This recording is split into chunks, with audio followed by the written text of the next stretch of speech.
మధురముగా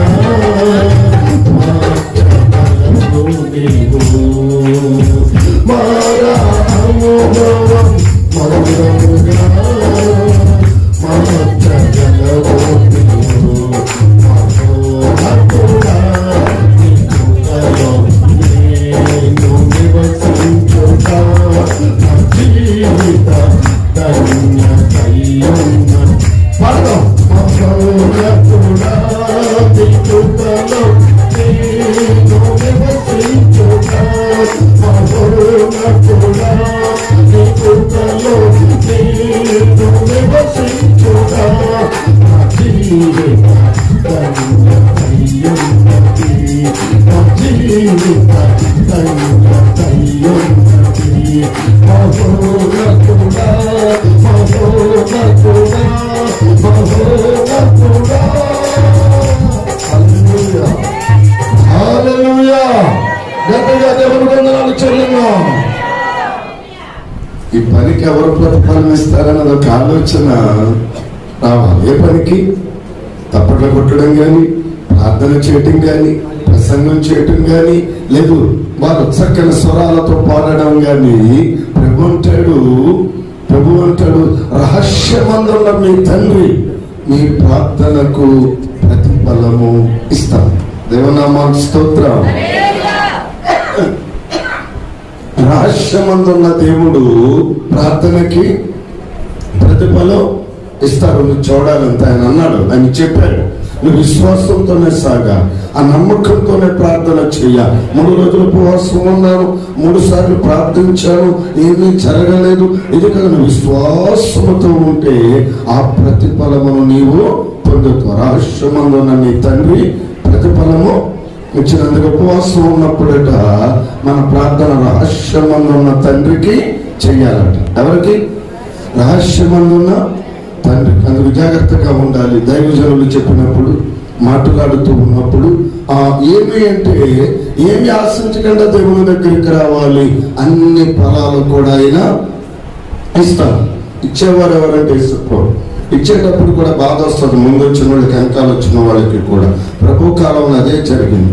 ఉదయం వచ్చిన వారికి జీతం ఇచ్చారు, మధ్యాహ్నం వచ్చిన వారికి అదే ఇచ్చారు, సాయంకాలం వచ్చిన వారికి అదే ఇచ్చారు. కానీ మొదట వచ్చిన వారు బాధపడ్డారు. ఏమిటి? మేము ఎప్పుడు వచ్చామో మాకు అదే ఇచ్చారు. ఇచ్చేవారు ఇష్టం. ఆయన దగ్గర అన్ని ఉన్నాయి. ఆయన ఎవరికి ఏది ఇవ్వాలో ఆయనకు తెలుసు. దేవుని నామానికి స్తోత్రం. హల్లెలూయా. ఇటు వెళ్ళినా యేసుగానమే ఎనలేని ఆనందం, నా యేసుతో స్నేహం ఎనలేని ఆనందం, నా యేసుతో స్నేహం.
రాసిగా వర్ణించలేను యేసు ప్రేమను విశ్వాంతరాలలో అన్వేషించిన యేసయ్యకు సాటి వేరెవరు ఊహకందనిది వర్ణించలేని శాశ్వతమైనది నా యేసు ప్రేమ ఊహకందనిది వర్ణించలేని శాశ్వతమైనది నా యేసు ప్రేమ ఎందువలకినా యేసునామమే ఎటు వెళ్ళినా యేసుగానమే ఎనలేని ఆనందం నా యేసుతో స్నేహం ఎనలేని ఆనందం నా యేసుతో స్నేహం ఎలా పాడను ఏమి చెప్పను యేసుని ప్రేమ మంచిదనము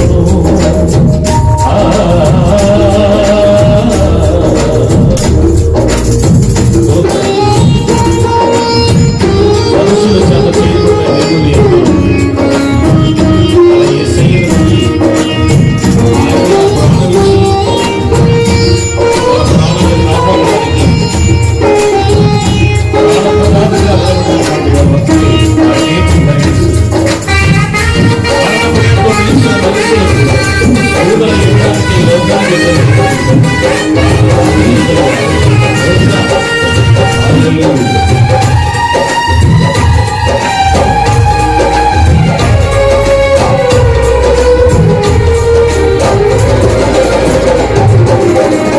మనుషులు చేసిన దేవుళ్ళు ఎందరో నా యేసు అనే ప్రాణము ఇవ్వలేదయా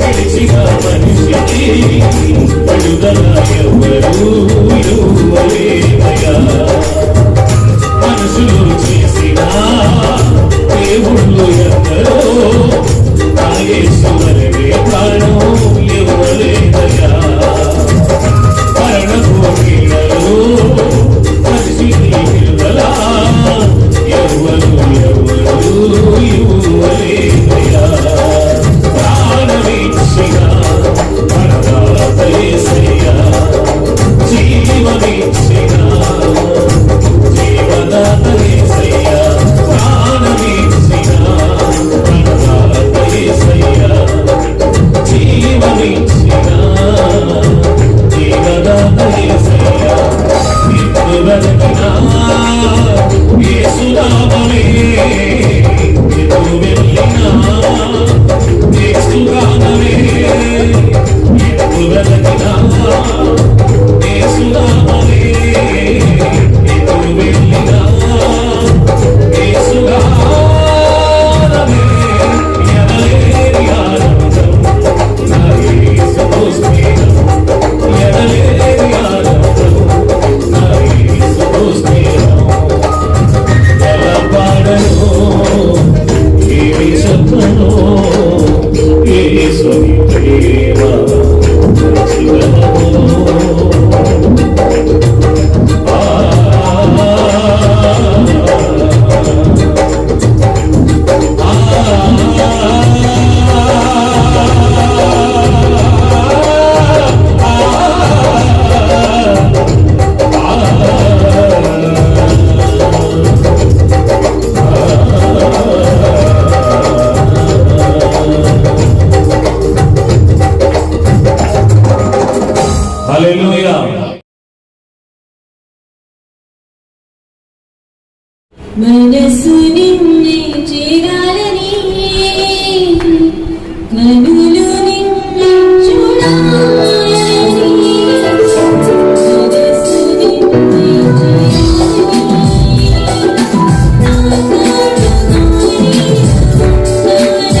ఎప్పుడెప్పుడు మనము దేవునితో సహవాసం చేయాలి అనంటే ఇటువంటి కూడికల్లో ఈ కూడికల్లోనే కాదు, మన జీవితం అంతా కూడా దేవునితో సహవాసము చేయాలి.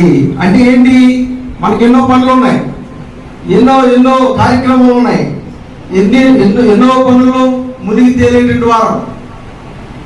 కాబట్టి మరి దేవునితో సహవాసం చేసేటటువంటి స్థితిలో మనం ఉన్నామా?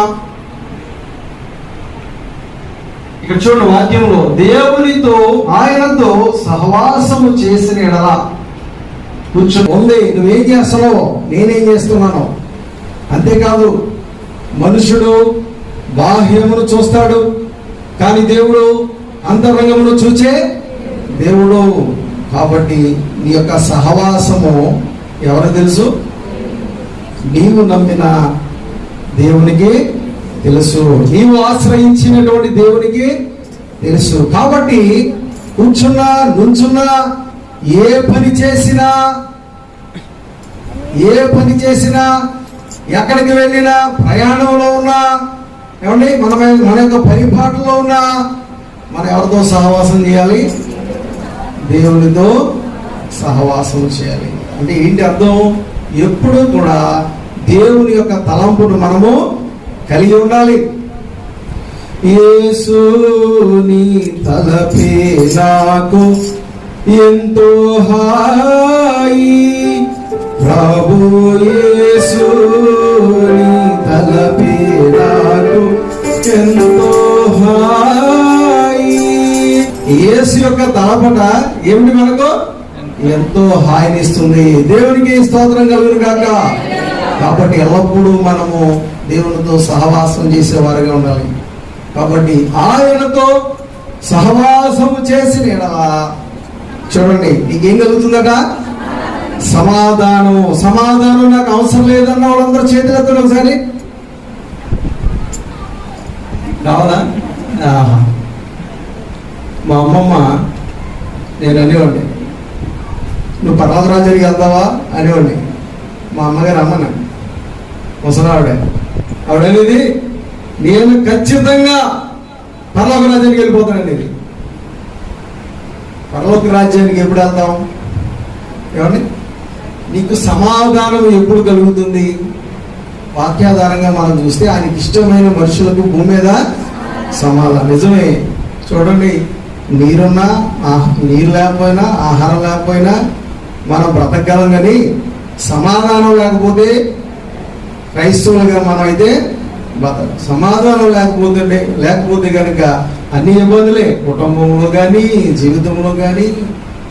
కాబట్టి ప్రియ స్నేహితులారా, ఈ యొక్క వాక్యము తెలియజేస్తుంది, ఆయనతో సహవాసము చేయాలి. అలా చేస్తే నీకు సమాధానము కలుగుతుంది. అలాగున నీకు ఏం కలుగుతుంది? చెప్పండి. మేలు కలుగుతుంది. ఏం కలుగుతుంది? మేలు కలుగుతుంది. మేలు అవసరం లేదు అన్న వాళ్ళందరూ చేతులు ఎత్తండి. బా, నిజంగా చాలా సంతోషం అండి. అందరికి అన్ని కావాలి, మేలు కావాలి, సమాధానం కావాలి. దేవునితో సహవాసం చేస్తున్నామా? ప్రియ దేవుని సంగమా, ఈ రోజున ఒకవేళ అటువంటి స్థితిలో లేకపోతే దేవునితో నీవు సహవాసం చేయాలి. ఈ సమయంలోనే మనం ఏం చేయాలంటే, దేవుని సన్నిధానంలో ఉన్నాం కదా. ఎవరి సన్నిధానంలో ఉన్నాం మనం? ఎక్కడ ఇద్దరు ముగ్గురు నా నామమున కూడి ప్రార్థిస్తారు, వారి మధ్య నేను ఉంటాను. ఇక్కడ ఎవరున్నారు? దేవుని సన్నిధి, దేవుడు ఉన్నారు. కాబట్టి మనం ఈ సమయంలోనే మనం ఏం చేయాలంటే చిన్న ప్రమాణం చేయాలి. ఏమని? ఎవరికి వారు, ప్రభువా నీతో నేను సహవాసం చేస్తాను. నిజమే, దేవునితో సహవాసం చేయకపోతే సమాధానం లేదు, శాంతి లేదు, ఏమండి, మళ్ళీ ఏం లేదు, ప్రేమ ఉండదు. ఆ తర్వాత ఇంకే ఎన్నో న్యాయం ఉండదు. 6 నెలలు సహవాసం చేస్తారట, ఏముంది? లోక సామెత, వారు వీరవుతారట, వీరు వారు. దేవుని పిల్లలైనటువంటి మనము ఎవరితో సహవాసం చేయాలి? దేవునితో సహవాసము చేయాలి. అది నీవు అలవాటు చేసుకోవాలి, నీవు నేర్చుకోవాలి. దేవునితో సహవాసం అంటే ఏమిటి? వాక్యం నువ్వు చదివితే అన్నీ తెలుస్తాయి, వాక్యం చదివితే అన్నీ తెలుస్తాయి. కాబట్టి ప్రియ దేవుని పిల్లరా, దేవునితో సహవాసము చేసి ఆయన మేలును మనము పొందాలి. ప్రియ దేవుని పిల్లరా, మరి వాక్యము నుంచి ఈ రోజున అట్టి రీతిగా మేలు పొందిన ఒక ఆయన గురించి మీకు చెప్తాను. మేలు పొందిన సహవాసము, దేవునితో సహవాసం చేసినప్పుడు ఆయనకి మేలు కలిగింది. ఆయన గురించి ఈ రోజున కొద్దిసేపు మనం చెప్పుకుందాం. అదే ఆయన దేవునితో సహవాసం చేయనప్పుడు ఏం కలిగింది అనేది కూడా ఈ రోజున మనం తెలుసుకుందాం వాక్యం నుంచి. ఎవరు అనంటే మరి వాక్య గ్రంథం నుంచి మనం చూస్తే 2వ దినవృత్తాంతములు 33వ అధ్యాయములో మనము ధ్యానించినట్లయితే మనిషి అనేటటువంటి ఒక రాజు కనబడుతూ ఉన్నాడు. దయచేసి అందరూ కూడా చక్కగా వినాలి. కథలాగా మనం చెప్పుకుందాం, అందరికి అర్థమయ్యే రీతిగా మనం చెప్పుకుందాం, మనకి తెలియనటువంటి విషయాలు మనం నేర్చుకుందాం.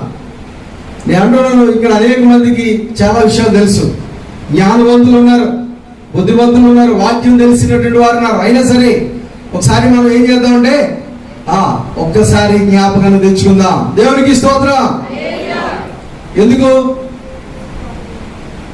చెప్పాలి? మీ దేవునికి స్తోత్రం అన్నారు, మీరు హల్లెలూయా అన్నారు. దేవునికి స్తోత్రం ఎందుకు చెప్పాను చెప్పాలి? మనం దేవుని కూడా స్తుతించేటప్పుడు మనం ఏం చేయాలంటే ఒక్క స్తుతి మాత్రమే చెప్పకూడదు. అంటే నాకు తెలిసినటువంటిది.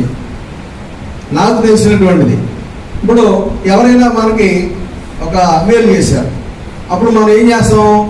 ఆ మేలును బట్టి థ్యాంక్స్ అండి అని చెప్తాం, అవునా కదా? అలాగే దేవునిని కూడా మనము అటు రీతిగా స్తుతించాలి. ప్రభువా, నా జీవితంలో ఈ మేలు చేసావు, నీకు స్తోత్రం. ఇప్పుడు దేవుని స్తోత్రం ఎందుకు చెప్పాను? మనిషి గారి గురించి కొన్ని విషయాలు మనం నేర్చుకోబోతున్నాం, అందుకని దేవునికి స్తోత్రం. చూడండి, ఇక్కడ మనిషి ఆయన తన యొక్క రాజ్యాన్ని ఏలన ఆరంభించినప్పుడు 12 ఏళ్ళు కలిగినటువంటి వాడుగా మనకు కనబడుతూ ఉన్నాడు. ఎన్ని సంవత్సరాలండి? 12 ఏళ్ళు యెరూషలేములో. ప్రియ దేవుని బిడ్డలారా, ఈ యొక్క మనిషి 12 ఏళ్ళకే ఆ యొక్క దేశాన్ని పరిపాలించేటటువంటి రాజు అయిపోయాడు. 12 ఏళ్ళకి. ఈయన ఎవరనంటే హిజ్కియా యొక్క కుమారుడు. హిజ్కియా ఎంతమంది తెలుసు? హిజ్కియా రాజైన హిజ్కియా గారి గురించి మనం ఎంతో గొప్పగా చెప్తాం. ఎందుకంటే శత్రు సైన్యంతో యొక్క రాజ్యాన్ని చుట్టుముట్టినప్పుడు దేవునికి ప్రార్థన చేస్తే దేవుడు ఏం చేస్తారంటే దేవదూతను పంపి 1,85,000 మందిని చంపేస్తారు శత్రు సైన్యాన్ని. ఆయన ప్రార్థన చేయగా రాత్రంతా ప్రార్థన చేస్తున్నాడు. ఆయన ఒక్క దేవదూత ఎంతమంది చెప్తుంది?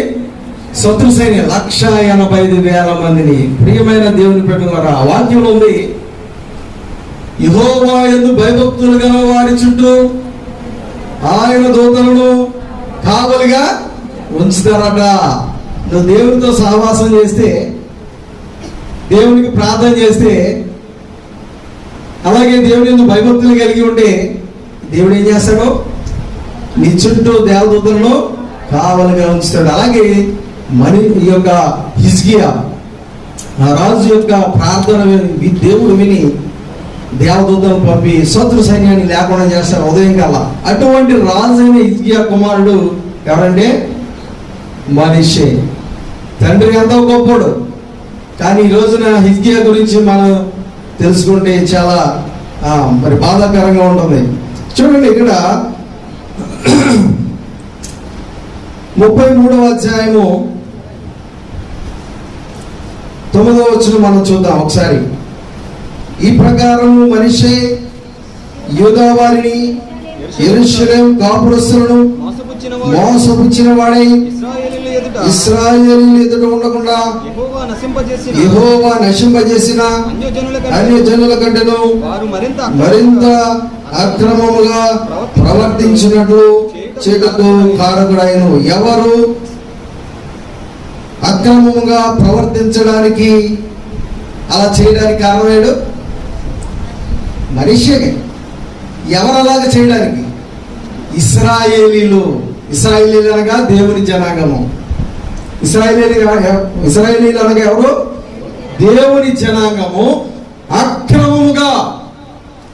అక్రమముగా వారు ప్రవర్తించడానికి కారకుడేడట.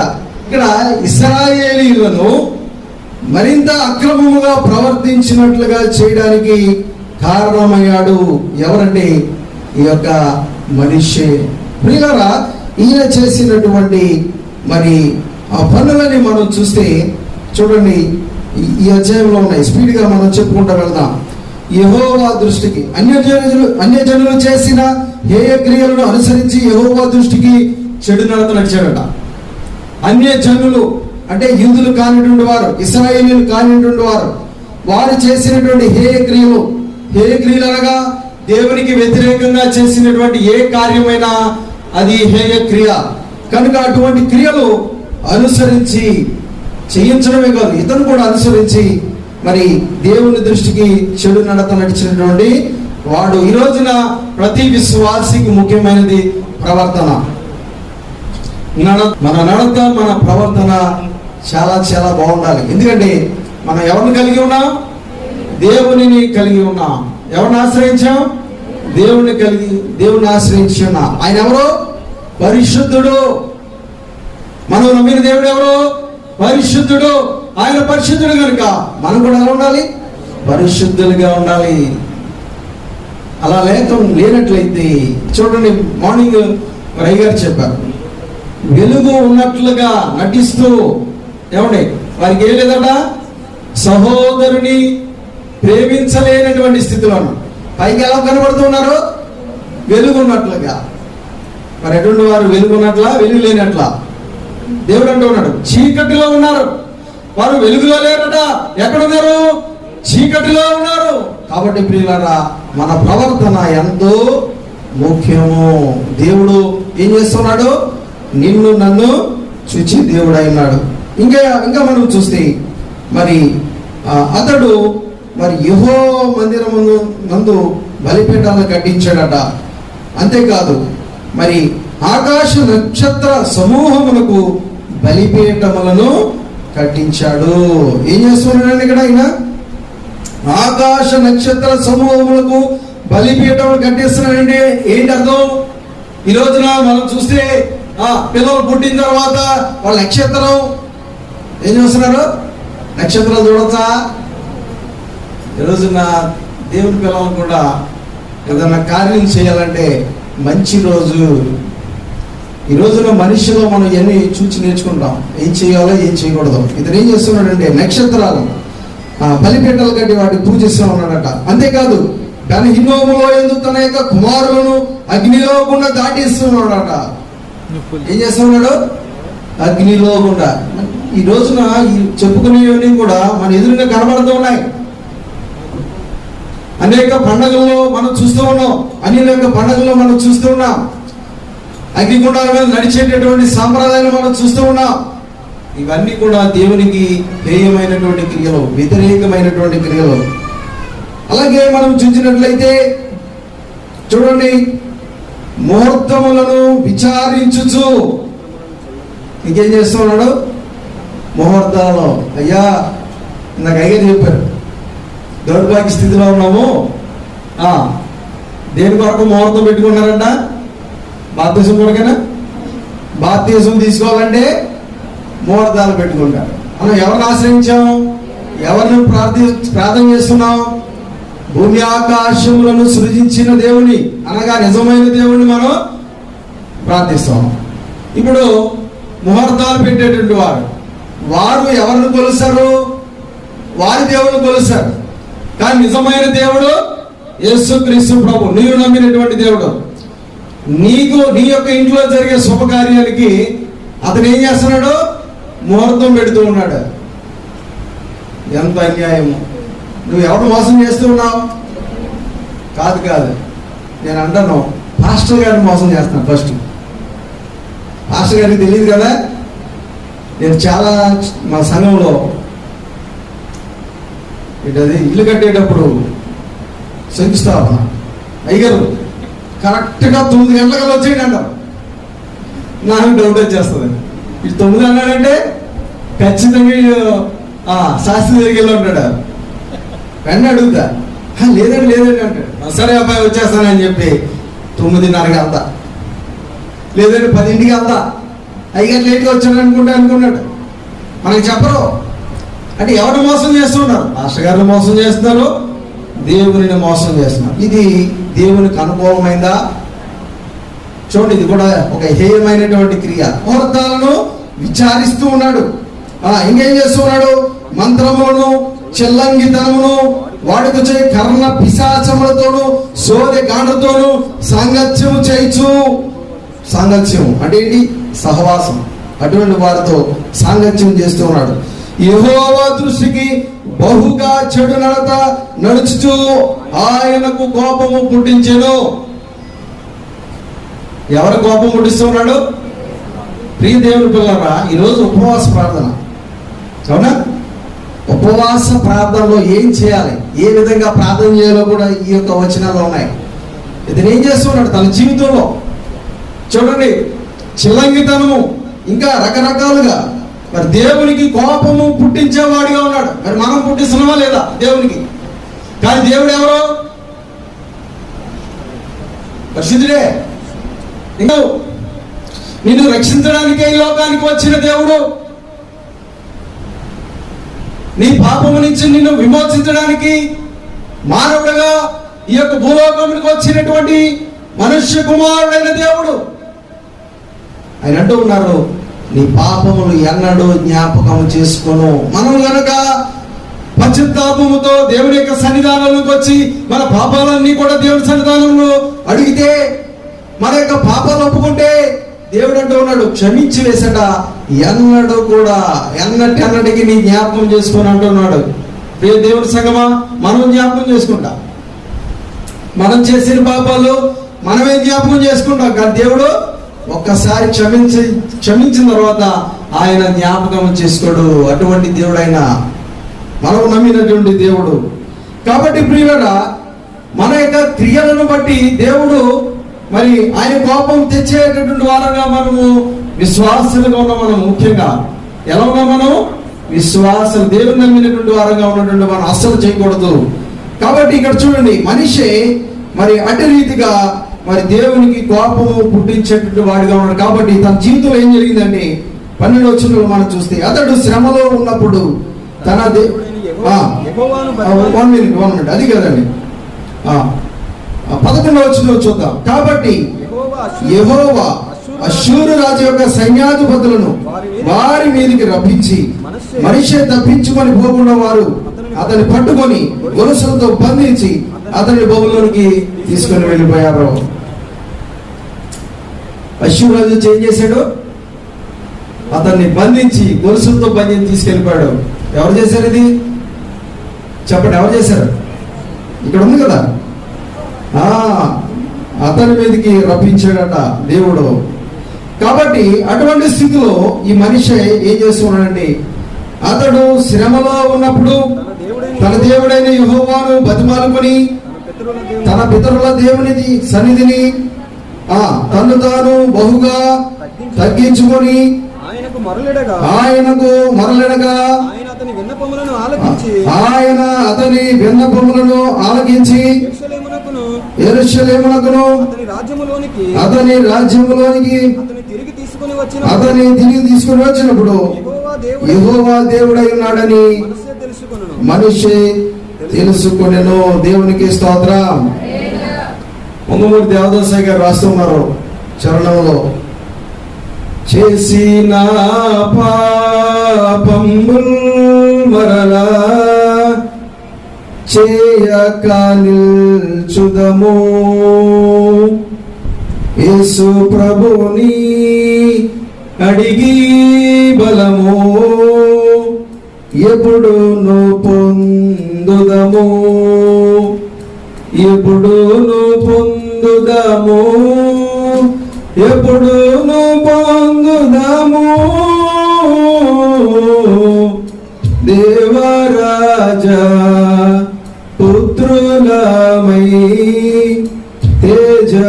తేజరిల్లుదము. చేసిన పాపములు మరలా చేయక దేవునిలో మనము నిల్చోవాలట. మనము అలా నిలబడడానికి దేవుని సహాయము మనము అడగాలి. అలాగే మరి ఒక చరణంలో కూడా చక్కని మాటలు రాస్తున్నారు ఆయన. చేసిన పాపాలన్నీ కూడా దేవుని ఎదుట ఏం చేయాలట? మనం చెప్పుకోవాలట. మనం చేసిన పాపాలన్నీ దేవుని యొక్క సన్నిధిలో, దేవుని దగ్గర మనము చెప్పుకోవాలి. మనం చేసినటువంటి దోషాలు అవన్నీ కూడా క్షమించాలని దేవుణ్ణి మనము అడగలట. ప్రియమైన దేవుని పిల్లలారా, ఇతను ఏం చేస్తున్నాడు? దేవుడైన యెహోవాను బతిమాలుకుంటూ ఉన్నాడు. అప్పుడు ఆయనకి జ్ఞాపకం వస్తుంది ఏంటంటే, తన యొక్క పితరులైనటువంటి దేవుని సన్నిధిని తను బహుగా తగ్గించుకొని అతను ఏం చేస్తున్నాడండి? దేవునికి మొరపెడుతూ ఉన్నాడు. 97 దావీదు కీర్తనలో మనం చూస్తాం. అతడు మొరపెట్టగా నేను అతనికి ఉత్తరం ఇచ్చేదను, అతను వినిపించి గొప్ప చేసేదనని దేవుడు వాక్యంలో సెలవిస్తూ ఉన్నాడు. కాబట్టి ఎవరైతే దేవుని యొక్క సన్నిధానికి వచ్చి మొరపెడతారో దేవుడు వారి యొక్క మొర ఆలకించి వారిని దేవుడు విడిపిస్తాడు. కాబట్టి ప్రియమైన దేవుని సంగమా, ఈ యొక్క ఉపవాస కూడికలో మనము మరి దేవుని ఎలాగా ప్రార్థన చేయాలి, ఎలాగా మనము తగ్గించుకోవాలి. మనిషి విషయంలో మనం చూస్తూ ఉన్నాం. ఇతను ఏం చేశాడండి? ఇతను తన్ను తాను బహుగా తగ్గించుకున్నాడంట. దేవునికి స్తోత్రం. తను తాను తగ్గించుకున్నవాడు హెచ్చించబడను. మనం తగ్గించుకోవాలి. మన యొక్క కులము, మన యొక్క పరిస్థితి, మన యొక్క మన పరిస్థితి, మన ఎంత ఉన్నటువంటి వారు, ఎంత ధనం కలిగినటువంటి వారు, ఎంత పలుకుబడి కలిగినటువంటి వారు, ఇవన్నీ కూడా దేవుని సన్నిధానానికి వచ్చి మనం ఏం చేయాలి? అవన్నీ తీసివేసుకోవాలి. మనలో మనం తగ్గించుకోవాలి. దేవుని ఇక్కడ మనిషి ఏం చేస్తున్నాడంటే బ్రతిమాలుకుంటూ ఉన్నాడు. దేని గురించి? తాను దేవునికి వ్యతిరేకంగా చేసిన పాపాలన్నింటిని గురించి దేవుని బ్రతిమాలుతూ ఉన్నాడు. అలాగే తనను తాను తగ్గించుకుంటూ ఉన్నాడు. దేవునికి విన్నవించుకుంటూ ఉన్నాడు. ఆయనకు మొరపెడుతూ ఉన్నాడు. అంతేకాదు చివరిగా ఆయన తెలుసుకున్నది ఏంటండి? యెహోవాయే దేవుడని మనిషి తెలుసుకునేను. దేవునికి స్తోత్రం కలుగును గాక. తను ఏం చేస్తే అదే కరెక్ట్. అటువంటి స్థితిలో ఉన్నటువంటి అతను, ప్రియ దేవుని బిడ్డలారా, అతను మరి మన వల్ల అనేకమైన తప్పులు, అనేకమైన పొరపాట్లు, ఏమండి, అలాగే దేవుని బలిపీఠాలు అవన్నీ కూడా పడవేసేవాడంట. అలాగే తన తండ్రిని కట్టించినటువంటి దేవుని బలిపీఠాలు అవన్నీ కూడా పడద్రోసేసి, మనం చెప్పుకున్నాం కదా, నక్షత్రాలను కలవడం, అలాగే ముహూర్తాలు చూడటం. ఈరోజు ఎంతమంది ముహూర్తాలు చూస్తున్నారా? పడితే ఇది చిన్నది, మనకి ఇది తప్పు కాదు అని మనం అనుకోవచ్చు, కానీ అది తప్పు. ఆవగింజంత పాపం ఉంటే దేవుని యొక్క రాజ్యానికి చేరరట. ఎంతండి? ఆవగింజ తాలింపులు వేస్తారు. ఆవగింజ ఎంత ఉంటది? చాలా చిన్నది. అంత పాపం ఉంటే మనం ఎక్కడికి చేరం? దేవుని రాజ్యంలోనికి చేరం. పరలోక రాజ్యం వెళ్ళలేము. విశ్వాసిగా ఉంటూ పైకి ఎంత భక్తిపరుడుగా, ఎంత పలుకుబడి కలిగిన వ్యక్తిగా నీవు ఉన్నా సరే, ఎంతో భక్తిపరుడు అనిపించుకున్నా సరే, నీలో ఆవగింజంత పాపం. ప్రియ దేవుని సంగమా, మనకున్న పాపాలన్నీ మనం క్షమించవేమని దేవుని అడిగినా నీలో ఒక పాపం ఉంటుంది. చెప్పగలరా ఎవరైనా?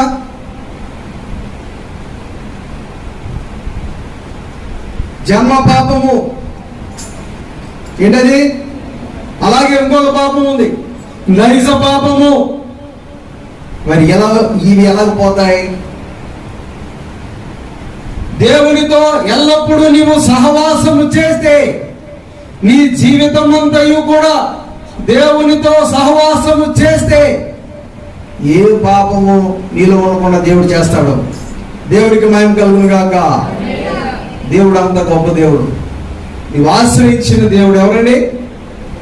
నీ పాపాలు క్షమించి యేసు రక్తము ప్రతి పాపము నుండి మనలను ఏం చేస్తుంది? పవిత్రులుగా చేస్తుంది. నీవు జీవించున్నంత కాలంలోనే నువ్వు మారు మనసు పొందాలి. నీ జీవితంలో నీవు మార్పు పొందాలి. ఏ ఒక్క చిన్న పాపము కూడా నీలో ఉండకూడదు. కాబట్టి నువ్వు ఎల్లప్పుడూ కూడా దేవునితో సహవాసం చేస్తూనే ఉండాలి.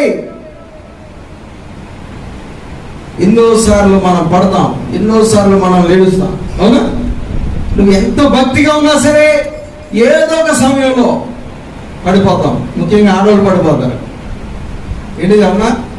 కరెక్ట్గా 7 గంటలకి వెళ్ళి కరెక్ట్గా 7 గంటలకి ఏమవుతాయి అమ్మా? ఇన్ని ఇంకా కొత్త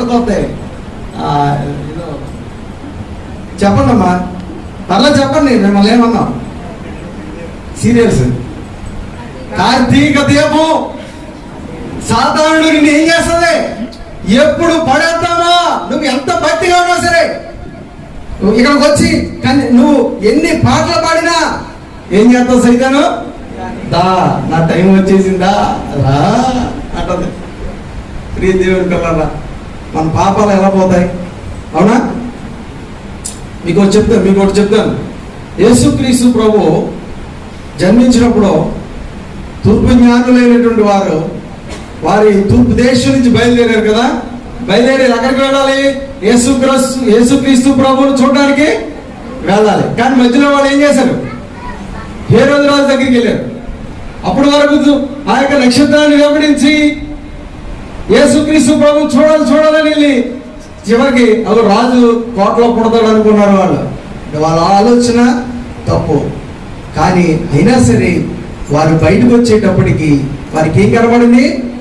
నక్షత్రం కనబడింది. ప్రియమైన దేవునికి సంగమా, ఒకవేళ నువ్వు తప్పుపోయినా సరే నువ్వు మరలా దేవుని సన్నిధికి వస్తే దేవుడు నిన్ను రక్షించే దేవుడైనా. దేవునికి స్తోత్రం. నువ్వు ఎన్ని మార్లు పడిపోయినా సరే దేవుడు నిన్ను రక్షించే దేవుడు. అలాగని మనం దేవుని యొక్క క్షమాపణను మనము నిర్లక్ష్యము చేయకూడదు. దేవుడు ఎన్నిసార్లైనా క్షమిస్తాడులే అని నువ్వు ప్రార్థనలో ఏకీపించకూడదు. ముఖ్యంగా ఈ యొక్క ఉపవాస ప్రార్థనలో దేవుడు నా పాపాలు క్షమించి వేస్తాడు. మరలా అయ్యగారు మళ్ళీ సంవత్సరం పెట్టినప్పుడు మరలా ఆయన కొన్ని పాపాలు ఒప్పుకుందాం, మరలా దేవుడు క్షమిస్తాడు అని దేవుని యొక్క క్షమాపణను నీవు నిర్లక్ష్యం చేస్తే నీకు ఎటువంటి క్షమాపణ ఉండదో జాగ్రత్తగా మనం గమనించాలి. ప్రియ దేవుని బిడ్డలారా, మనిషి పాపం చేశాడు, దేవునికి కోపం పుట్టించాడు, దేవునికి వ్యతిరేకమైన పనులు చేశాడు. అలాగే ఇశ్రాయేలీలందరూ కూడా అక్రమము అయినటువంటి దారిలో ప్రయాణించడానికి కారకుడైపోయాడు. ఈ రోజున మనం కూడా మన ఇరుగు పొరుగు వారిని, లేకపోతే మన యొక్క పొరుగు విశ్వాసులను మనం ఏం చేస్తూ ఉన్నాం? వారిని చెడుపుతున్నామా, లేకపోతే వారిని బాగు చేస్తున్నామా, లేదా వారిని చూసి మనము చెడిపోతున్నామా, లేకపోతే మనము మారుతూ ఉన్నామా? ఒకసారి మనం పరిశీలించుకోవాలి. ఎందుకంటే ప్రతి విశ్వాసి కూడా భయభక్తులు కలిగి ఉండాలి. ప్రతి విశ్వాసి కూడా ఈ యొక్క ఉపవాస ప్రార్థనలో వారి యొక్క పాపాలను ఒప్పుకోవాలి. ఉపవాస ప్రార్థన అంటేనే మన దేవుని దగ్గర మనము మన యొక్క పాపాలను ఒప్పుకుంటాం. నేను వస్తుండగా చూశాను, అలాగే వాట్సాప్లో కూడా చూస్తున్నాను. అయ్యగారులు చాలా మంది మంచి మంచి హెడ్డింగ్లు పెడతారు ఉపవాస ప్రార్థనలకి. ఉపవాస పండగలను పెడతారు. ఉపవాస పెట్టదండరా అయ్యా భాష అలా పెట్టచండరా? ఉపవాసం అంటే ఏంటి చెప్పండి? సహవాసం కరెక్టే కాదంటలా, కానీ నువ్వేం చేయాలి? ఉపవాసములో కన్నీరు విడిచి ప్రార్థన చేయాలి. నువ్వు తగ్గించుకోవాలి. నినివే పట్టణానికి వెళ్ళినటువంటి యోనా వారికి చెప్పగా వారు ఏం చేశారు? వారు కట్టుకున్నటువంటి బట్టలను నిప్పివేశారు. అంటే వారు పండగ చేసుకున్నారా?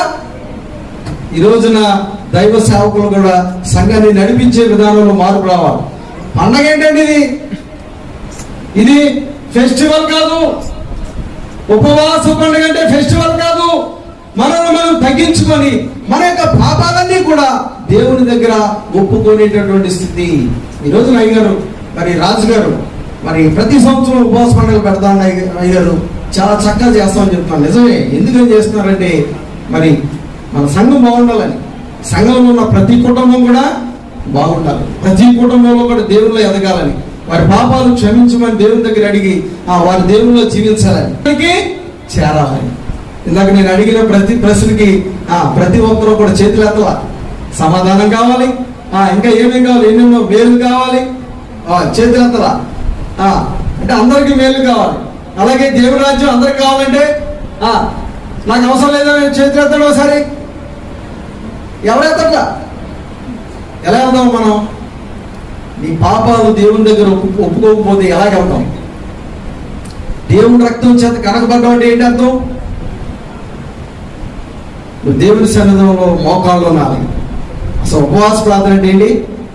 మోకాళ్ళుని దేవుని సన్నిధిలో, నువ్వు మోకాళ్ళుని దేవుని సన్నిధిలో తగ్గించుకోవాలి. అయ్యగారు మీకు ఎంతో చక్కగా కుర్చీలు వేశారు. ఏమంటే అయ్యగారికి ఏమన్నా థ్యాంక్స్ చెప్పారు ఎప్పుడన్నా? అయ్యగారు మా కుర్చీలు వేశారు, థ్యాంక్స్ చెప్పారు ఎప్పుడన్నా రాజుగారికి, మాస్టర్ రాజుగారికి? చెప్పండి. ఒకవేళ చెప్పబోతే మోకాళ్ళుని దేవుని దగ్గర మన పాపాలని ఒప్పుకోవాలి. ప్రియమైన దేవుని సంగమా, చూడండి, యెహోవాయే దేవుడని ఆయన తెలుసుకున్నాడు. ఆ తర్వాత చూడండి ఇంకా ఏం చేశాడండి? 15వ వచనంలో చివరిగా మనం చెప్పుకొని ముగించుకుందాం. 15వ వచనంలో మనం చూస్తే, మరియు యెహోవా మందిరము నుండి అన్యుల దేవతలను విగ్రహమును తీసివేసి, అబ్బా ఏం చేశాడండి? ప్రియమైన దేవుని సంగమా, దేవుని సన్నిధానానికి వచ్చి నువ్వు పాపాలు ఒప్పుకున్న తర్వాత, నువ్వు పరిశుద్ధ అయిన తర్వాత నువ్వేం చేయకూడదు? మరలా వాటి జోలికి వెళ్ళకూడదు. ఇక్కడ ఏం చేస్తాడు ఈయన? ఇంతకు ముందు ఏమేం చేశాడు అవన్నీ కూడా తీసివేస్తూ ఉన్నాడు. విగ్రహాలను, దేవతల విగ్రహాలను ఆ యొక్క మందిరంలో నుంచి తీసివేస్తున్నాడంట. చదవండి. యెరూషలేమునందును యెహోవా మందిర పర్వతమునందును తాను కట్టించిన బలిపీఠములన్నిటి తీసివేసి పట్టణము బయటికి వాటిని లాగి వేయించిన దేవునికి స్తోత్రం. అతను ఏముంది? ధైర్యం ఉంది. ఆ యొక్క విగ్రహాల్లో అన్ని కూడా బయట పడేయించడానికి ఇతనికి ఏముంది? మన మాటలో చెప్పాలంటే కలేజా ఉంది. నీకుందా? పాపాన్ని విడిచిపెట్టిన తర్వాత మరలా పరిశుద్ధిగా దీవించడానికి నీ కలేజా ఉందా? ఒకసారి మనం ప్రశ్నించుకుందాం. మనిషి ఏం చేశాడు? నీకన్నా ఘోరమైన పాపాలు చేశాడు, కానీ అంతే రీతిగా వాటినన్నింటిని బయటికి తీసివేశాడు, పారవేశాడట, లాగి వేయించాడు. ఇంకా చదవండి. ఇదియో కాక అతడు యెహోవా బలిపీఠమును బాగు చేసి దాని మీద సమాధాన బలులను కృతజ్ఞతార్పణలను అర్పించుచు ఇశ్రాయేలీయుల దేవుడైన యెహోవాను సేవించుడని యోధా వారికి ఆజ్ఞాయించని. ఎంత గొప్ప స్థితి! ఏం చేస్తున్నాడు? ఆజ్ఞ ఇస్తూ ఉన్నాడు. ఇశ్రాయేలీయుల దేవుడైన యెహోవాను సేవించుడని ఇశ్రాయేలీయులందరికీ కూడా ఆజ్ఞిస్తున్నాడు. ఎంత గొప్ప స్థితి! ఎంత గొప్ప మార్పిడిలో వచ్చింది. దానికి కారణం ఏంటి? అతను బబులోనికి చెరపట్టబడినప్పుడు అతను చేసిన ప్రార్థన, మనిషి చేసినటువంటి ప్రార్థన. తన యొక్క పితరులను జ్ఞాపకం చేసుకున్నాడు. తన యొక్క పితరుల దేవుడిని ఆయన జ్ఞాపకం చేసుకున్నాడు. జ్ఞాపకం చేసుకొని దేవుని యొక్క సన్నిధానంలో బహుగా తగ్గించుకున్నాడు. ఏమండి? దేవుని వేడుకున్నాడు, దేవునికి మొరపెట్టాడు. ఆయన యొక్క విన్నపములన్నీ కూడా దేవునికి చెప్పుకున్నాడు. నువ్వు చేస్తూ ఉన్నావా? మనకేం లేదు. చెప్పండి, ఏం లేదు మనకి. సమయం లేదు. There is no time. అమ్మ ప్రార్థనకు ఏంటంటే ఏమన్నావు? పనులు ఉన్నాయండి, మా పిన్ని వచ్చింది, మా చుట్టాలు వచ్చారు. ఏమండి? మా సంఘాల్లో కూడా అలాగే ఉన్నారు. అమ్మ దేవుడు పని చేస్తాక రండి, చర్చి పని జరుగుతుందంటే ఏమంటారంటే, అయ్యారు మా చుట్టాలు వచ్చారండి, ప్రార్థనకు రండి అమ్మా. ఏమో మనం రాలేదేంటి, ప్రార్థనకు రాలేదేంటి ఆదివారం అని అడిగామనుకోండి, ధైర్యంగా చెప్తారు, అబ్బా అయ్యారు చుట్టాలు వచ్చారు, అయ్యారు వాళ్ళు చూసుకోవాలి కదండి. అయ్యారు ఏం లేదు, వారికి సమయము లేదు. ప్రియమైన దేవుని పిల్లలారా, దేవుడు కూడా ఆయన దగ్గరికి వెళ్ళినప్పుడట నీవెవరో నాకు తెలియదని చెప్తున్నాడు. ఎప్పుడో మీకు అర్థమైపోయి ఉంటుంది, నీవెవరో నాకు తెలీదు అని దేవుడు కూడా చెప్పబోతూ ఉన్నాడు. ఎప్పుడు? మీకు అందరికి తెలుసు ఆ విషయం. కాబట్టి ప్రియులారా, మనము సమయము కల్పించుకొని దేవుని యొక్క మందిరానికి రావాలి. సమయాన్ని కల్పించుకొని దేవుని సన్నిధికి రావాలి. సమయాన్ని కల్పించుకొని మన జీవితంలో దేవునితో ఏం చేయాలి?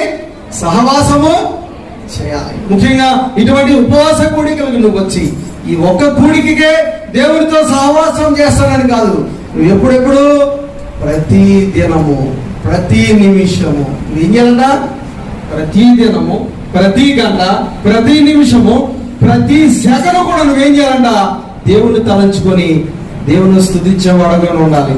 అలాగే మరి అటువంటి రీతిలో ఉన్నట్లయితే నువ్వు రాకడకు ఎత్తపడగలవట, లేకపోతే నువ్వు రాకడకు ఎత్తపడలేవు. ప్రియమైన దేవుని పిల్లలారా, సమయం అంతా అయిపోతుంది. కృపా గడియలన్నీ కూడా అయిపోతూ ఉన్నాయి. ఒక్కసారి యేసు క్రీస్తు ప్రభు రెండవ రాకడలో వచ్చి వెళ్ళాడంటే ఈ భూమి ఏముండదో? కృప ఉండదు. చెప్పాలి, ఏముండదో? కృప ఉండదు. కృప లేనప్పుడు నీ మాట ఆలకించేవాళ్ళు, నిన్ను రక్షించేవాడే ఉండడు. యేసు క్రీస్తు ప్రభు ఎత్తబడిన వారందరితో 7 విందులో ఉంటే నువ్వు ఎక్కడుంటావు? 7 శ్రమలో ఉంటావు. అటువంటి స్థితిని మనకు అవసరమా? నీకు దొరుకు కాలం అందే, నీకు దొరుకు సమయం అందే. నువ్వు ఎవరిని వెతకాలట? యేసు క్రీస్తు ప్రభువును వెతకాలి, దేవుని వెతకాలి. కాబట్టి ప్రియమైన దేవుని పిల్లరా, ఈ యొక్క మనిషి చేసినటువంటి ప్రార్థన దేవుడు ఆలకించి తన రాజ్యాన్ని తనకి ఇచ్చాడట. కానీ తనలో మార్పును మనం చూస్తున్నాం. అవన్నీ కూడా పడవేసి దేవుని కలిగి ఉన్నాడు. ఇశ్రాయేలు దేవుడు నిజమైన దేవుడు అని తెలుసుకున్నాడు. ఆయన మాత్రమే పూజించండి, ఆయన మాత్రమే సేవించండి అని ఏం చేస్తున్నాడు? ఆజ్ఞేస్తున్నాడు. ఈ రోజున నిన్ను నీవు ప్రశ్న వేసుకొని నిన్ను నీవు దేవుని తట్టు తిరిగేటటువంటి సమయం వచ్చింది. ప్రియమైన దేవుని పిల్లరా, ఈ లోకంలో అనేకమైనటువంటి ఆకర్షణలు మనం ఆకర్షించి మనం తప్పిపోతూ ఉన్నాం. దేవుని భక్తిలోంచి తప్పిపోతూ ఉన్నాం, వాక్యం నుంచి తప్పిపోతూ ఉన్నాం, ఎవరి దేవుని నుంచి తప్పిపోతూ ఉన్నాం. కనుక అదే సమయం నువ్వు తప్పిపోయినటువంటి స్థితిలో దేవుడు రెండవ రాకడలో వస్తే నువ్వు ఎత్తపడగలవా? అటువంటి సమయంలో నీవు విడవబడితే నీ పరిస్థితి ఏంటి? కాబట్టి మనం అది పరిశీలన చేసి ఇదిగో ఈ దినమున ఈ యొక్క ఉపవాస కూటాలలో మరి మనిషి చేసిన పాపాలు మనం చూచాం. అలాగే మనిషి చేసినటువంటి ప్రార్థన మనం చూచాం, అలాగే విన్నాం. అలాగే తర్వాత మనిషి చేసిన గొప్ప కార్యాల గురించి ఈ రోజున మనము తెలుసుకున్నాం. మనం మానవులమే, మనం కూడా పడిపోతాం. కానీ దేవుని సహాయం అడిగితే దేవుడు ఏం చేస్తాడు? తప్పక మనకు సహాయం చేస్తాడు. సంశయించకుండా దేవుని యొక్క సన్నిధానంలో నీ అంశం ఎవరు చెప్పుకోవాలి? దేవునికి చెప్పుకోవాలి.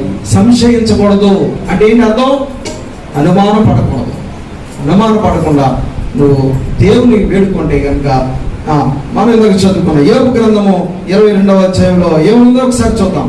యోబు గ్రంథము 22వ అధ్యాయంలో మనం చూద్దాం. ఆయనతో సహవాసము చేసిన యెడల నీకేం కలుగుతుంది? సమాధానం కలుగుతుంది. కాబట్టి అట్టి సమాధానాన్ని నీ జీవితంలో నా జీవితంలో ప్రతి ఒక్కరి జీవితంలో దేవుడు ఏం చేస్తాడు? సమాధానాన్ని ఇస్తాడు. అట్టి సమాధానంతో వర్ధిల్లుతూ దేవుని యొక్క రాజ్య వారసులకు కృప ధన్యత ప్రభు మనందరికీ అనుగ్రహించి నడిపించును గాక. ఆమేన్. చిన్న ప్రార్థన చేసుకుందాం. మహోన్నతుడైన మా యొక్క ప్రియ పరలోకపు తండ్రి, నీ స్తోత్రాలు చెల్లిస్తున్నాం ప్రభా.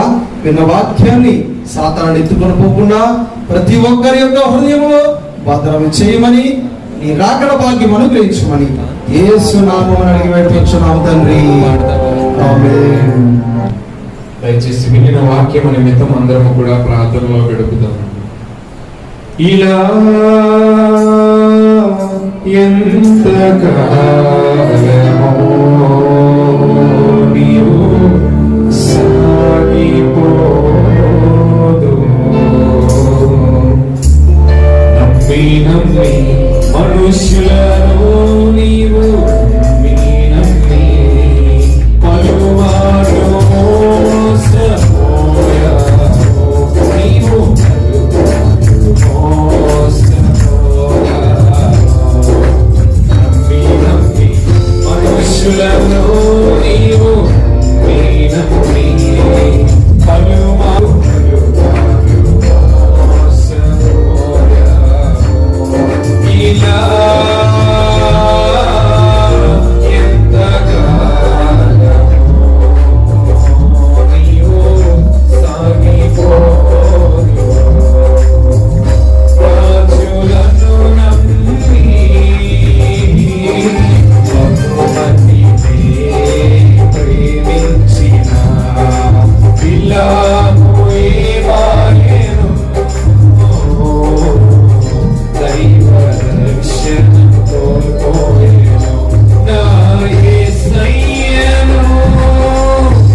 నీ బంగారము వాసించిన మాకాను ఏమాయెను అగ్ని ఆరుతియాయెను నా యేసయ్యను నమ్మిన ఎడల నా యేసయ్యను నమ్మిన ఎడల మహిమ ఐశ్వర్యము నీకు నిశ్చయమే మహిమ ఐశ్వర్యము నీకు నిశ్చయమే నమ్మి మనుషులను నీవు నమ్మి పలుమార్లు మోసపోయావు నీవు పలుమార్లు మోసపోయావు ఇలా ఎంతకాలమో నీవు సాగిపోవు ఇలా ఎంతకాలమో నీవు సాగిపోవు నా యేసయ్యను నమ్మిన ఎడల నా యేసయ్యను నమ్మిన ఎడల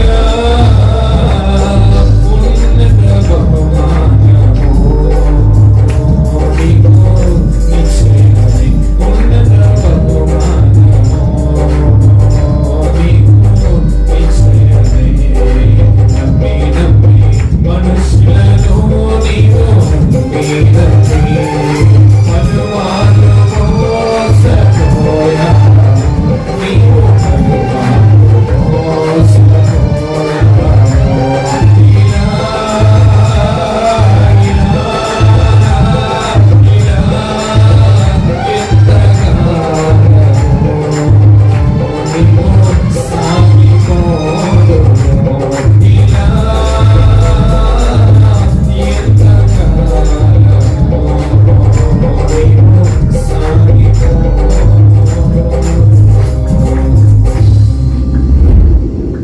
నా యేసయ్యను నమ్మిన ఎడల శాశ్వతమైన ఘనత నీకు నిశ్చయమే మనుష్యులను నమ్ముట కంటే రాజులను నమ్ముట కంటే యెహోవాను ఆశ్రయించుట మేలని దేవుని యొక్క వాక్యము చెబుతుంది. దైవజనుల ద్వారా సంఘమంతటిని కూడా దేవుడు వాక్యము ద్వారా హెచ్చరించాడు. ఇకనైనా మనుష్యులను వ్యర్థమైన ఆచారాలను సిద్ధాంతాలను నమ్ముట మాని దేవుని వాక్యమును హృదయపూర్వకముగా మనము నమ్మవలసిన సమయం ఇది. మనల్ని మనం ప్రభువుకు అప్పగించుకోవచ్చు. మన నమ్మకాలను, మన హృదయాలను, మన అభిలాషలను ప్రభు పాదాల చెంత పెడుతూ మనముగా ఆయనకు సమర్పించుకుందామండి. ప్రార్థన చేసుకుందాం. ప్రతి ఒక్కరు కూడా వాక్యమంతట్లో కూడా ఉన్న దేవునికి వందనములు, స్తోత్రములు చెల్లించుకొనొచ్చు. ఈ ప్రారంభ దినంలో మనం కాపాడిన దేవునికి వందనాలు, స్తోత్రాలు చెల్లించుకొనొచ్చు. రేపటి రోజు నాడు కూడా వాక్యము ద్వారా దేవుడు మనందరి హృదయాలలో తన శక్తిని నింపలాగిన, ఉజ్జీవమును కలుగ చేయలాగిన, నిలవబడిచిన దాసుల ద్వారా, పాటలు పాడిచిన దాసుల ద్వారా ప్రభు తన యొక్క కార్యమును, పరిచర్యను ఈ యొక్క సంఘములోని యొక్క గ్రామంలోను జరిగించలాగిన ఆత్మ ప్రేరేపణ గల వారు ప్రార్థన చేయండి.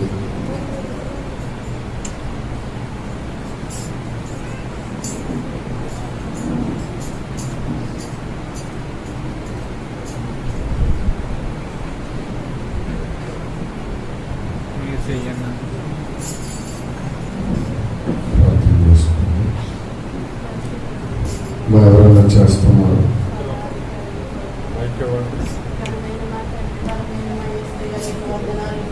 అంతా కూడా ప్రభా ఈ సజీవమైన రెక్కల సాటు బాబు నీకు స్తోత్రములు తండ్రి.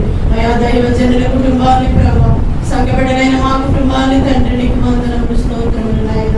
ఎంతగానో కాశీ దాసి భద్రపరచబా, అందరి బట్టి నీకు వందనములు, స్తోత్రములు తండ్రి నీకు స్తుతులు ప్రభా. అయా నా తండ్రి ఇదిగో ఈ కాసు కొడుకుల తండ్రి మళ్ళీ సజీవులుగా మమ్మల్ని అందరినీ ఉంచావు బాబు నీకు స్తోత్రములు అయ్యా.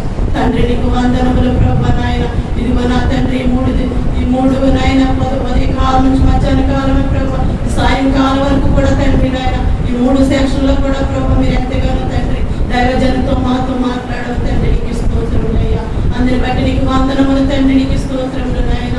దేవానికి కోట్లాది దూతలతో కొనియాడబడుచున్నావు తండ్రి నాయన. సర్వలోకమునికి నమస్కరిస్తుంది బాబు నీకు స్తోత్రములయ్యా. తండ్రి నీకు వందనములు ప్రభు నాయనానికి స్తోత్రములు దేవా.